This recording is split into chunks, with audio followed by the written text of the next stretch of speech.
it's an industry that's absolutely full of characters. So it makes it really interesting to cover as a journalist. You meet loads of really interesting people. And the sort of people that you meet, you meet chief executives who, earlier in their career, were like captains at sea and things like this. So they've had really interesting, varied careers. So I think, it's very much the people in this industry that sort of really drew me in. Welcome to the Shipping Podcast, where I meet interesting maritime professionals sharing their passion for the shipping industry and their everyday job. I am your host. My name is Lena Gothberg.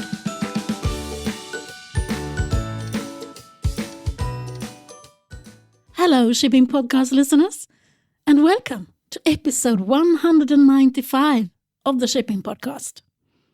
It's only 5 more before I reach 200 episodes. Yay!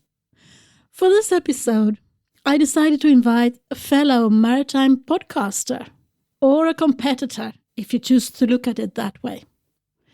He's also the editor of Seatrade Maritime News in Singapore, and a maritime journalist. I first met Marcus Hand at the Global Maritime Forum in Copenhagen a couple of years ago, where I attended as his colleague, a press person. Then afterwards we went to a press gathering at Maersk and we started to chat. This is why I know that you would like to listen to Marcus. He has a lot of experience in the maritime industry and has his finger on the pulse in the Far East. This is Marcus Hand for you. Welcome to the Shipping Podcast. Could you please introduce yourself? Thank you, Lena. My name's Marcus Hand, and I'm the editor of Seatrade Maritime News, which is part of Informa Markets. Just to explain a little bit, Seatrade Maritime News has been running for probably around 10 years now. It's a maritime news website. We cover a broad base of the industry. Perhaps somewhat unusually, it's run from Singapore rather than, say, Europe or the US. I'm based in Singapore. And we've got a team of correspondents working for us across the globe, really. So, that's kind of what I do. And what is your background? Most of my career has been writing about shipping as a journalist. I started out in this field. I was originally teaching English, and I decided my ambition was to be a journalist, and I basically persuaded people to give me freelance work by claiming I was a writer. And through that, I got a job writing for a shipping magazine in Singapore about 25 years ago. And I have various different publications. I worked for the Business Times International business paper in Singapore, covering shipping and aviation. Then I moved on to Lloyd's List, where I was there for about a decade. I was their Asia editor. And then I moved to Seatrade, where I set up something called Seatrade Asia Week, which lasted for a few years, and then morphed into what is now Seatrade Maritime News. And that's kind of my background.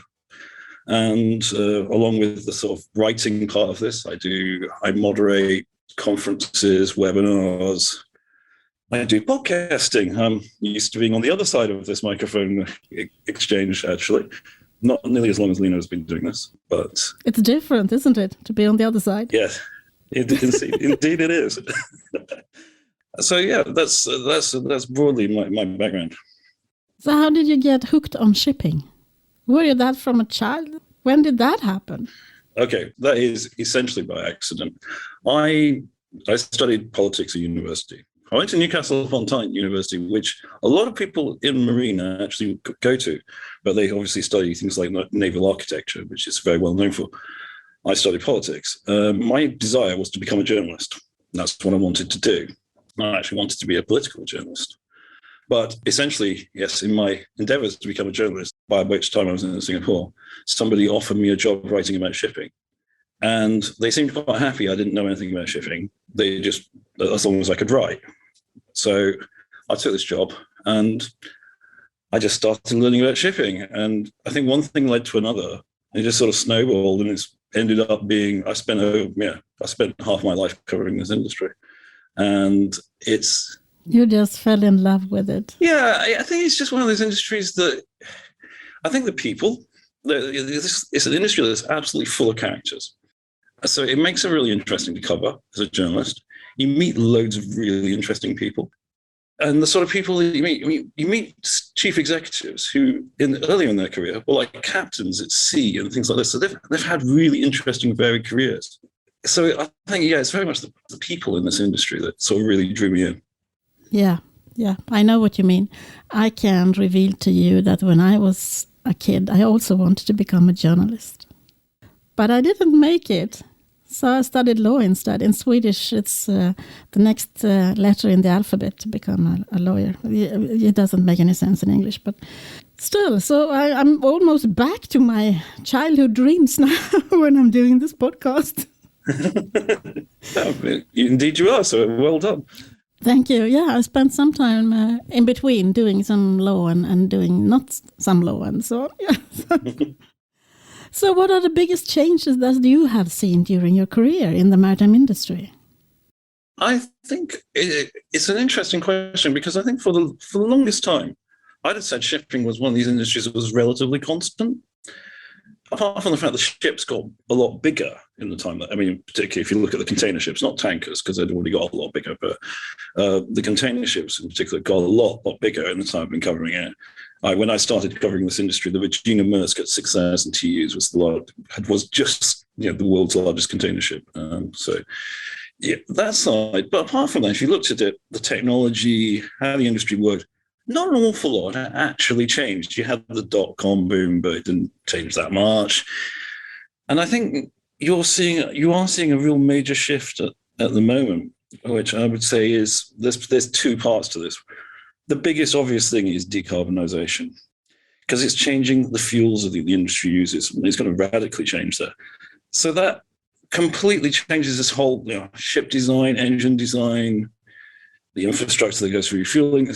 It's a whole total sea change from where anything that was before. Before, it was fairly standard. You built a ship, put a fairly standard engine in it, fueled it with heavy fuel oil and off you went. And that's not going to be the case in the future. That's not a decision. You can't make that simple decision anymore. So that's a huge change. And with that, the technology part, some of which will go into optimizing fuel consumption and so forth. So I think those two things, the technology part has obviously shifted a lot. Of the satellite technology part, even if you go back a decade, it was still not really that good at sea. The bandwidth wasn't really good enough, but you're getting to a point now where it really actually works, and you can kind of have that connectivity between ship and shore and take advantage of all the things that gives. So I'd say that's the sort of big change that I'm seeing. Do you see new knowledge coming into the industry? What I mean is I see young people coming in with knowledge that we didn't have before, and they are bringing that in. For instance, technical knowledge like blockchain and 3D printing and all of that. I see the young people doing that.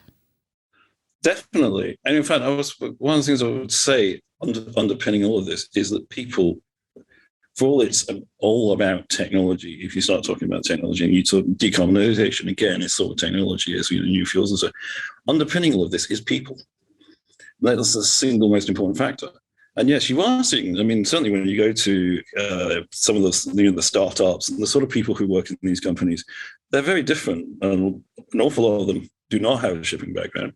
There may well be one person there who has a shipping background who kind of has the business idea because they can marry the two together. But yeah, you are seeing a lot of new young talent coming into the industry with different ideas, which is good. It gives a fresh perspective on an industry which I think has just kind of gone along in its own way for many, many years now. So yeah. So if we go back to the young people, how do we recruit them? As you said, you were sort of falling into the industry without. I did the same thing. It was the famous banana leaf that made me go into shipping.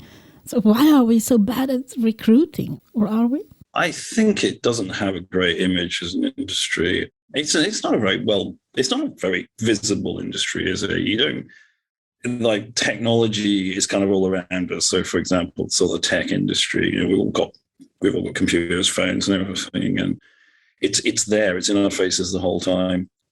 Other sectors, you see them on a daily basis.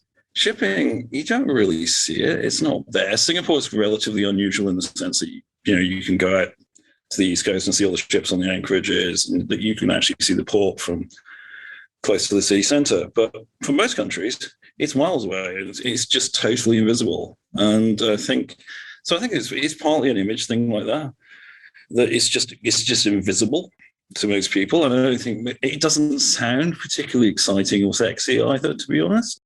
I think people don't get the whole link with international trade and the whole, how it underpins global economies and all these sort of really actually highly interesting and exciting topics. But it's not something that's, I think, necessarily apparent, especially to a young person who's coming through and making a career choice. How do we change that? That's the if I could answer that question, I would be off doing it and making lots of money. But I mean, I think so. I'm going to take an example from Singapore, where I'm based. They do a lot of outreach work here. The Singapore Maritime Foundation, Maritime Singapore Connect, I think it's called. And they go out to the universities, they go out to schools, colleges, and they talk to students. They run road shows. They try and profile the opportunities that are available in the industry and let the young people actually know about it. As I say, I think the thing is, it's not that the industry itself is actually unattractive. It's just that people don't actually know what it's got to offer in the first place. So you're not going to choose. If it's not even on your radar as a choice, you're not going to choose it. So I think it's about getting out there and explaining to people what the industry is about. And I don't think I think that probably has to be done on that sort of grassroots type level. It's all very nice having sort of big TV campaigns or whatever. They're quite sexy, but I think in reality it's probably about getting out and actually just talking, engaging with young people and telling them, this is what's available. Still they're going to make the choice, whatever choice they make, but at least they're going to if they got the information to make that choice, you've got more chance that they might decide to join the industry than if they simply don't know, because then it's not a choice as such. I agree with you totally. I think it has to be a grassroots movement or whatever we should call it. But look at Captain Kate and Captain Thomas, what they are doing on Instagram and how they are showcasing the industry. I think they're great, but maybe we need to promote them out of our own little bubble. Well, I think that's the classic problem that shipping tends to have. It tends to exist in this little bubble. And I'll include the shipping media in that particular equation. It's like we report about shipping for the shipping industry. And so again, this virtuous little bubble where we'll sit and talk about topics like, why does nobody know anything about shipping outside of this little bubble? And it tends to be a bit of a virtuous circle. And I think you're absolutely right. Those sort of people who are building these profiles on social media, it's then getting that beyond people like ourselves, essentially, and other people in the industry, to that wider community and getting people to understand what it's about. Social media, I think, does offer some really good opportunities there, but it's also not nearly as easy as it sounds as well. I think anybody who's spent time trying to do social media will realize that the theory and practice and actually making something successful like that requires an awful lot of work and building up the following and so forth. Yeah, you need a strategy. You need to know what you're doing, and you need a strategy, and then you need people to do it. So it's not just hey, let's start an account. It's not like that. I can draw parallels because right now there is the women's soccer tournament, the European one. And female soccer players, it hasn't been that popular or at the top of people's mind. Now it's like a movement. Everyone wants to see the teams playing, and they are selling out all the tickets and all of that. And I can see the small girls, the young girls, they are, worshipping their idols, these soccer players, and the soccer players are totally sort of surprised because they've never experienced that before. But I love it because I can see the young generation just, I want to become a football player, a soccer player when I grow up. And sort of that is what we need. Do you get my sort of thoughts on that? No, I definitely see where you're coming from. I mean, and it's actually fantastic to hear that's happening as well. And sort of, it is providing those role models and that profile that, this is something that, I want to go and do, or, obviously it's not the same as being a sports person and the sort of fame that goes with that. You're unlikely to ever get that in shipping, but you could make quite a lot of money, which is potentially quite attractive, I would have thought. So I think it's about providing that profile and, and explaining, but how you build that is you need a strategy, and it probably needs to be quite well articulated across with the industry as well. You need to work with people. I think that's where I think it probably does work quite well at a national or relatively local level, where you can build up something. Trying to do this on an international level is probably going to be very, very hard, because just the geography is involved and so forth. So it probably is something that works quite well at a sort of national type or regional level. I can also see that there are large companies now sponsoring this women's soccer tournament in Europe. That hasn't happened before either. So it's a shift. People understand that this is something where we should be seen and we should be supporting and things like that. And that also gives me hope for the future.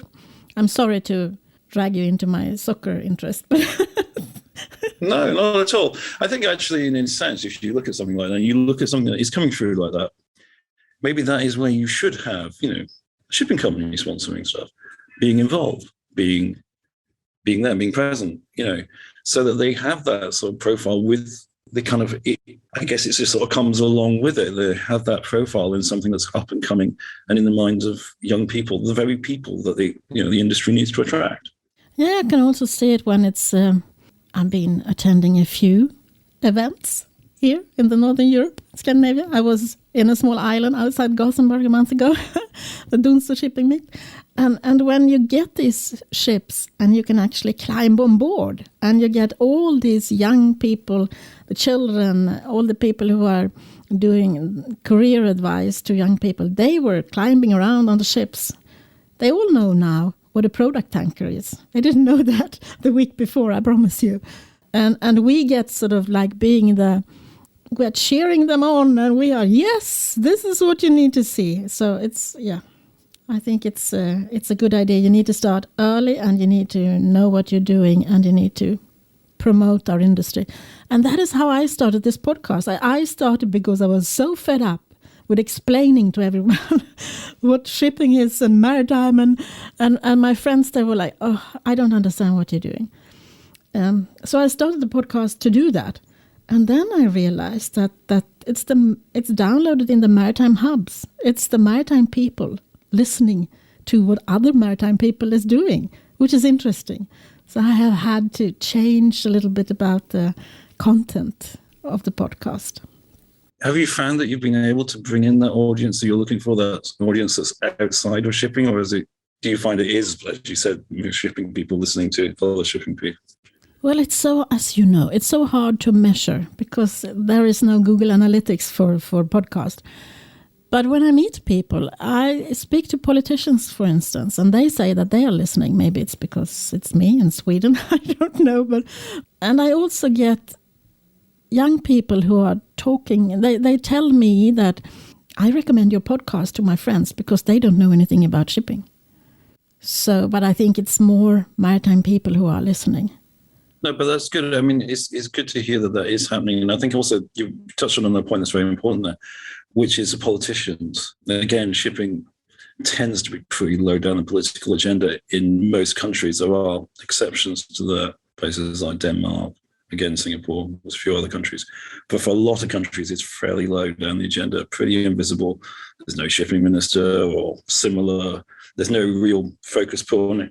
So if you are getting to those people, to the politicians, and getting on their radar, I think that's very important, because if you're on the radar of the politicians and the industry scene is important, that will then build the impetus to have initiatives to get people into the industry and so forth. It kind of snowballs, I guess. I also see people who are inviting them to launches of vessels, and I think that is such a very exciting thing that we have in our industry, to launch a vessel, to see that champagne bottle or whatever it is, to go onto that hull. And people think that is from the past. So if they're invited, then you have a possibility to maybe influence them and talk a lot about shipping and where the ship is going and what the crew is and all of that. So we shouldn't just invite our old friends. No, indeed. I mean, there's always a good excuse to have your guest of honor as some government minister who's going to probably give a fairly boring speech, let's be honest. But as you say, it provides that chance to get that influence in there and talk, and they get to see. I mean, ships are an enormously impressive thing when you see. I mean, I've been, first time you see something like a VLCC in person, and there's just this massive wall of metal where like you can't realize just how utterly enormous these things are. And you get one. I mean, if you get one in the middle of the ocean, you realize they don't move. It's like almost like being on dry land because they're so huge. It's something you'd never have an appreciation of unless you actually go on one. It's just, or see one up close. And then also you get impressed by the people who's handling it. Yeah, indeed. If you get the chance to talk to the crew, you get to explain about how these things work. I mean, something like an LNG carrier. The cargo is minus 163 degrees or 161 degrees centigrade. I can't remember the exact number, but it's very, very cold. The handling systems, everything's involved. It's a hugely complex business. Yeah, the seafarers need us to tell the world about them, how they have sort of carried us through the pandemic and just continued to deliver. And my heart goes out to them and the crew change crisis and everything that they went through. They just continued to deliver. Well, I think this is, I think when you said your question about change much earlier on, and so I said the thing that underpins this, everything, if you want change in this industry, if you want to change to using new fuels, you want to change using new technology, underpinning all of this is the crew, the seafarers, and the people who work with them on land. It's the people, that's what underpins, that makes this industry work. And as you rightly say, the seafarers have endured, really, really terrible last couple of years. I mean, the treatment during the crew change crisis was just, some of the stories are just kind of heart-rending. They're horrendous. And, instead of like being nice to these people who are keeping the world economy going, enabling us all to sit at home and get stuff delivered to our doorstep, we treated them like pariahs. It was complete terrible injustice. The plus side is that has raised the profile a bit of the industry, and it did make people understand it, but it got some mainstream media coverage. Against that, if you saw that mainstream media coverage, you might not be particularly encouraged to want to be a seafarer. So, there's a sort of, there's probably two sides to that story. But no, at the end of the day, the thing that makes this industry work is the people. And that is something that I think you are seeing more emphasis on it. You're seeing more emphasis on things like mental health, important issues like that. But there needs to be still a lot greater emphasis on the people and training and all these things going forward. But isn't there a momentum now? We got the interest of the governments because they had to understand the seafarer situation, both, when coming to and from the ship, but also to get the vaccine and all of that. So there is a momentum now when they will know about it, because in a year's time, there will be new people and no one will know about it again. Yeah, that's the problem. I mean, you take my home country, the UK, I don't know how many shipping ministers there have been through in the last couple of years, but there's quite a few. And, that's the problem. As soon as these people learn about it, they get moved on to something else. But no, I do think there is I think there is more momentum around, and I think there's more understanding of it than there was say 3 years ago. But maintaining that momentum once things get better is going to, I'm glad, fortunately they are, but it's going to be maintaining that and maintaining the understanding that, of the jobs, the very important jobs that these people do. So can we talk about diversity? Of course. Do you have any goals for diversity for the Seatrade Maritime News? I wouldn't say we have goals, as in, I don't sort of sit there and say 1 in 4 people we interview must be a woman or something like that. I don't look at it like that. To me, it's like, I like the idea that there is the diversity in this industry, and I like to feature that. I think it makes it more interesting. I think it brings different viewpoints into the industry. I know for sort of the conference side of our business, we do try and make a point of trying to have diversity in our panels. It's not always that easy. Sometimes the organizations we're dealing with don't make it that easy, the companies. sometimes the people themselves aren't that comfortable about coming forward. But it is something we're keenly aware of. There is, unfortunately, it still remains, if you actually look at the industry, it is still at a senior level, especially very heavily male dominated. And unfortunately, that will then tend to reflect on the people you talk to. You can only go so far with sort of trying to strike that balance. So, but yeah, I mean, something we're very keenly aware of. And personally speaking, love to see more women in senior positions in the industry. As I say, I think it provides different perspectives. I think it changes the way the industry works, and for the better. Yeah, I think so too. Well, I set that goal from the beginning, so that's why I have 50-50. But I haven't interviewed my female guests sort of on a quota, because I don't believe in that. I want to know what they're doing at their work or what they're doing in their everyday life, so other people can feel engaged. It goes back to the role models. And, when I started in the maritime industry, there were only people who had inherited their office, more or less like a kingdom. And I couldn't relate to that at all. So that is why I'm asking, because we need to see more women sort of also in the maritime press. I should not tell you what you should do, but I would love to see more females. If you're just covering news, I can understand that is a problem because it comes from the companies. But sooner or later, the companies as well needs to think about diversity and inclusion. So we will see a change. Well, I mean, I think you are seeing a change, but it's going to take quite a long time. There are definitely many more women in top positions that I talk to now than there were when I first started in this industry. When I first started in this industry, you'd go to a cocktail reception, and it would be basically virtually entirely male, middle-aged male. There was a very simplistic kind of profile to it. That has actually changed a lot. I mean, if I go to a reception here now, there's a lot more diversity within it. There's a lot more women there. It's still male dominated. I mean, you can't pretend that it's not, but there is definitely a change. And if I sort of I say I'm based in Singapore, the chief executive of the Maritime Port Authority, Kuala Lehun, Tambeng T, who heads the Singapore Maritime Foundation, and was instrumental in Singapore's growth as an international maritime centre in her previous roles. So you do see kind of role models here of women they're not there because they're the daughter of so and so. Not that I'm saying there's anything wrong with that, but they're people who've made a career out of this and worked their way through and showing. So I think you are seeing a change with that.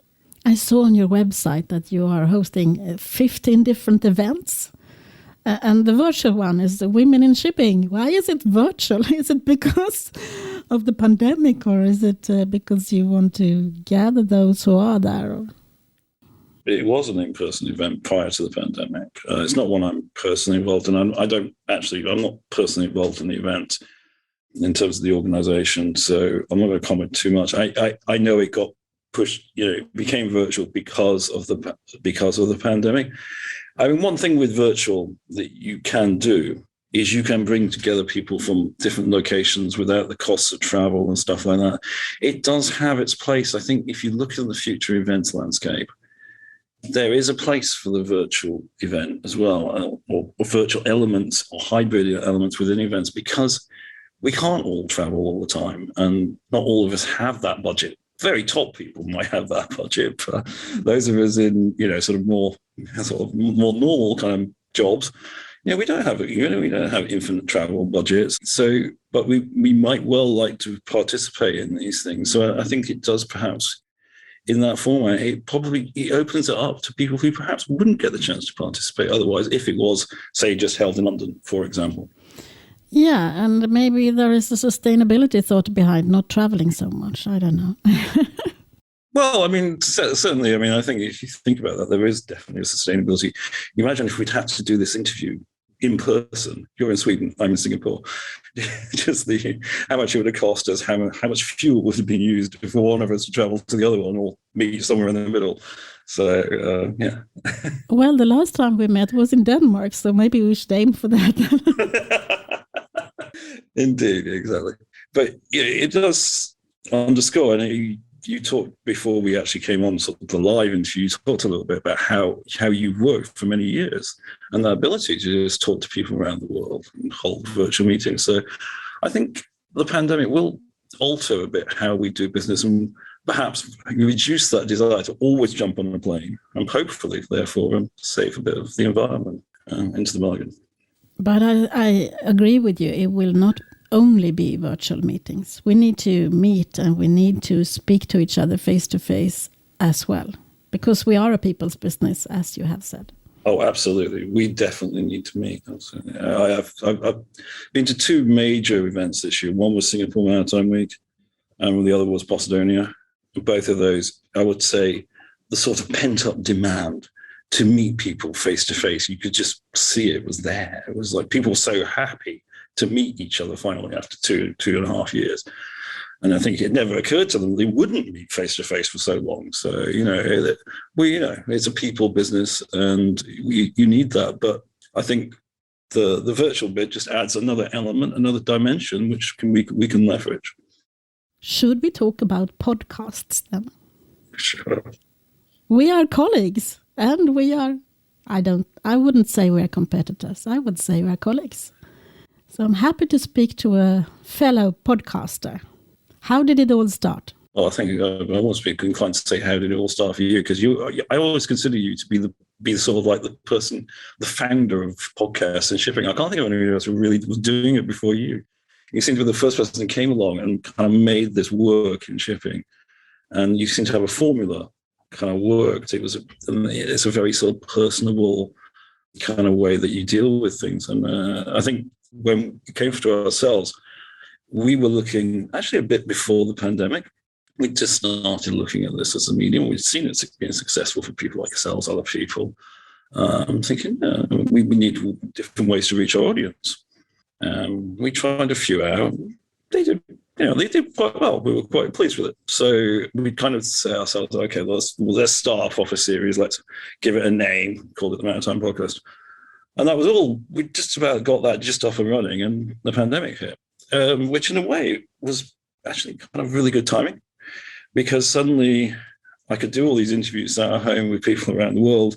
They were very willing to do them because, well, frankly, it didn't make a difference. Even if they were in Singapore, I still had to do them like online like this. There was no other way of doing it. I couldn't even meet somebody face to face who was 2 miles down the road. So it just kind of, I guess it just sort of worked. It was the right time. And I think it's a medium that people seem to like. And as I say, you've already got great examples like yourself to sort of kind of look at. And thank you. I feel responsible. But I think the thing is, as you said, I don't view it as a competitor either. I just view it as something that it's good for the industry and it's good for all of us. The more of us who are doing this, it's a good thing, and I think it kind of grows that community of people who listen to things like this and the kind of acceptance as a media.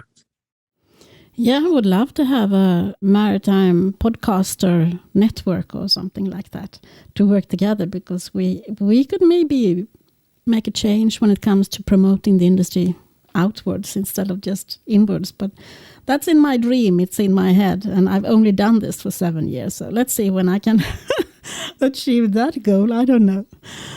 But you have I listen to you, of course, because I need to listen to my competitors or my fellow podcaster. So you have Maritime Minutes. That is where you report on news, I think. Yeah, that's on. And then you're in conversation with people where you have interviews. Yeah, we started out from in conversation, which was just interviews, very much like this, really, just taking general broad idea with C-suite executives, getting them to talk about either something that's very current with their business or more generally about how their strategies and what they do in business. I find it very interesting to talk to senior executives and try and understand how they make things, make a success of the business. I always think that's a really interesting thing to look at. Maritime Minutes, as you mentioned, that's our news roundup. That's these days. I started out just being myself. It's now myself with Gary Howard, our Europe editor, and we just talk about what we've seen over the last month that we think is important. we've covered. And the other thing we've started as well is we have some episodes that we call In Focus, which are perhaps, again, a more sort of conversational, but we probably choose a more technical type topic. So we might be talking to a lawyer or someone like that about a specific legal case, or specifically about, say, LNG as a fuel and sort of operating parameters. So they're a bit more technical, so for focusing on a topic. And that's kind of where we've got to with it now. There have been some fantastic ideas we've booted around that we'd love to do, but maybe in the future you might see some more some new developments as we go along. Do you have a global reach? Do you see it downloaded all over the place, or? Yeah, it's very, very broad. Actually, I think when you look at it, it's got maybe 100 something plus countries at least. People are listening from. I mean, there's a few countries where obviously you get much more than others, but the actual reach is pretty global, which is quite amazing when you think about it. Yeah, I am amazed as well. Certainly not something I would have expected. No. I started out from my kitchen table, and more than 190 countries, I think, is now on the list. My biggest country, where most people are downloading, is in the US. Do you experience the same? Yeah, US is one of the top territories for this. And I think that's got to do with the maturity of podcast listeners. I mean, more people are listening to podcasts in the US. It started there, and it's spread over the world. So maybe that's the reason. I don't know. On the other hand, I can see that my podcast is downloaded in New York, Washington, Seattle area, and San Francisco, which is interesting because, in my mind, there are a lot of startups there. No, it is interesting to see where these things are downloaded. And I know that, I mean, I'm going to talk more broadly away from just shipping media here, but if you talk about the media landscape in Southeast Asia, there was a survey done recently in this part of the world, and in terms of what people are seeing as the most successful growth area, and podcast was pretty much either number one and number two amongst media surveyed in Southeast Asia in terms of growth areas to grow your audience. So it's a relatively new medium in this part of the world, say, compared to the States, which, as you say, is a much more mature market. But so I think you are seeing growth in places where it's a much newer concept, shall we say? Yeah, and I also think it started with the younger generation. So we're reaching them. I get so much feedback from young people. I mean, they are cheering me on, or they are sending me photos, or they are talking to me about writing either on an email or via LinkedIn or somewhere else, maybe sometimes in other social media channels. But they are, they just talk to me and tell me what they think, and that I think is wonderful. I don't think, you just told me what you think about this, but but I think maybe the elderly generation doesn't really go straight to the person who has sent something out and tell them what they think about it. It's a little bit like, and I love it. Yeah, I think that's a generational change in how people perceive media and how they interact with that media and the people who produce it. And that's changed an awful lot from, I guess, when we were young and, you turned on the TV and it was a very static kind of media in the corner that you watched, and you didn't really interact with it in any way or form, and these people were kind of, your chances of ever meeting the person presenting on TV were almost nil. So there's been a huge change, I think, in how young people interact with media and the people who produce it. Yeah, but it's the same with everything. You hardly get any sort of people talking to you anymore.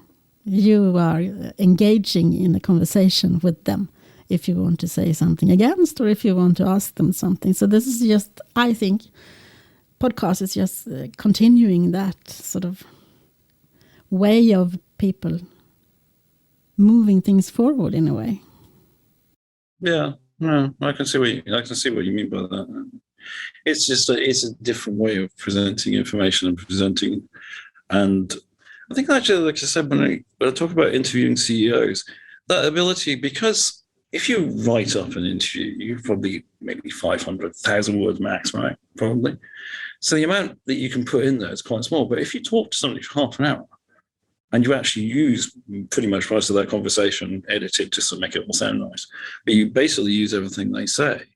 You can provide a lot more depth about what that person thinks. You can get under, it gives the listener a chance to find out a lot more about that person and how they think and do business. So I think it just provides a kind of window that perhaps other media haven't really done before. And the voice is so, you get to know someone by listening to their voice. I think that's also important. No, indeed it is. There's a lot in the voice and how you present things. And I mean, we are a niche market in the podcasting industry. But I've been invited, so I'm going to Washington in the autumn to talk about the shipping industry and the shipping podcast and how this came about and why this is new and why we are successful in podcasting in the maritime industry. So I'm really excited to do that, because that was not on my horizon when I started this, that I was going to be invited to the podcasting industry to talk about what I've done. No, I think that's fantastic. It's really, I think it all comes back to that thing we're talking about, building the profile of the industry as a whole, getting beyond the industry itself and this kind of natural sort of circular navel gazing kind of thing that tends to happen a bit through it's nobody's fault that happens. It's just the way it works. So what is the best part of being sort of the editor of Seatrade Maritime News? What I actually enjoy most about this job is meeting people. It always actually has been that. While talking to people, it doesn't necessarily have to be physical these days. It can be like this. That has always been, you talk to people, you find out stuff. I learn things. I still learn things. I've been covering this industry for over 25 years, and I still learn lots of things. I go and talk to somebody and I'll learn something completely new. And that fascinates me. That's probably the thing that really keeps me going. And running a news website is basically quite an exciting sort of job. It's probably not a job for people who like their lives massively organized, because frankly, I get out of bed in the morning and quite often I don't know what's going to be going on there until I start writing it, or I start open my email and see what's coming in from my correspondents, say in the US or whatever. So it's an exciting job to do. It's one that keeps you on your toes. I totally get that. You know the drill. Who do you think I should interview the next? Actually, I tell you who I think you should feature, and it's someone I have already featured, but I mentioned her before, and that is Tang Beng Ti of the Singapore Maritime Foundation. I think she is the most amazing woman. She started a career in the Trade Development Board as a junior sort of civil servant, and she ended up being probably the person who is most influential in building Singapore as an international maritime centre. She knows absolutely everybody. She's on first name terms with billionaire ship owners and stuff like that, who basically wouldn't give the time of day to hardly anybody. I think she's an absolutely fascinating character. I don't know if you know her. If you don't, I'd be very happy to introduce you. Thank you. Yeah, I would love that. I have had conversation with Li Hun, and I love that because I met her in Cartagena in Colombia for the World Maritime Day parallel event a couple of years ago. So it was easier for me to reach out to her. But I would love to, of course.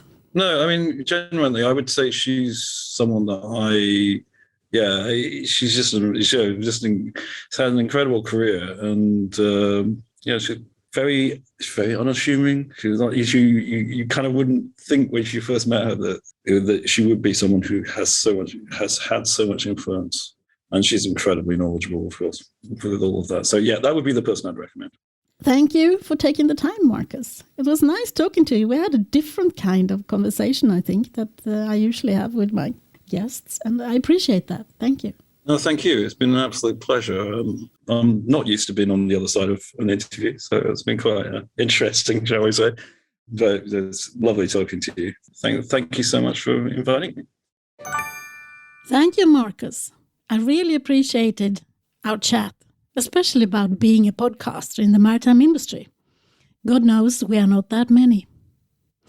I mentioned in the episode that I am traveling to Washington, D.C. in October and the She Podcast Live event.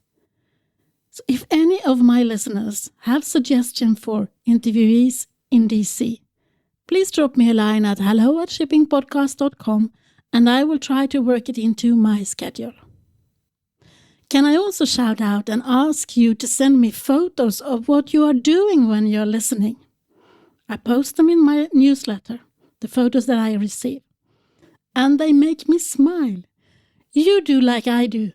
You listen while you're doing something else. I would like to know what you're doing.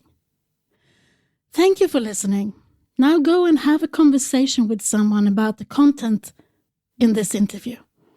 Every conversation matters. That is my new slogan. Until the next time, from me to you, over and out. Thank you for listening to the Shipping Podcast. Don't forget to tell everyone that you meet that there is a shipping podcast available and that they should download it and listen to the maritime professionals who are sharing their passion for the shipping industry.